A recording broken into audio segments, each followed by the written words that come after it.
नमस्कार, मी कृपा राजेंद्र सपकाळ बुलेटिन मध्ये आपलं स्वागत करते। बुलेटिनच्या सुरुवातीला खरं तर आत्ताच्या घडीची ही सर्वात मोठी बातमी आपल्या समोर येते। हिंदी सक्तीबाबत आज दोन्ही ठाकरे बंधूंनी पत्रकार परिषद घेत आपली भूमिका मांडली आहे। दोन्ही ठाकरे बंधूंनी हिंदी सक्तीला कडाडून विरोध केल्याचं पाहायला मिळालंय। तर दोन्ही बंधूंनी हिंदी सक्ती विरोधात मोर्चा काढणार असल्याची देखील घोषणा केली आहे। 6 जुलैला हिंदी सक्ती विरोधात मनसेच्या नेतृत्वात गिरगाव चौपाटीहून मोर्चा निघणार आहे। या मोर्चाला ठाकरेंच्या शिवसेनेलाही बोलावणार असल्याचं राज ठाकरेंनी सांगितलंय। त्यामुळे ठाकरे बंधू एकत्र येण्याच्या चर्चेसाठी राज ठाकरेंचं हे पहिलं पाऊल म्हणावं का असा सवाल खरं तर उपस्थित होतोय।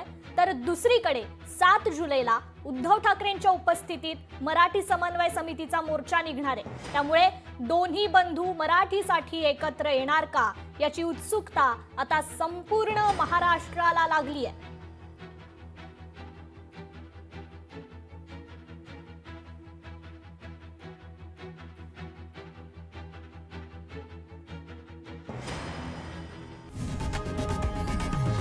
लोकशाही मराठी ऐका, पहा, जागरूक रहा।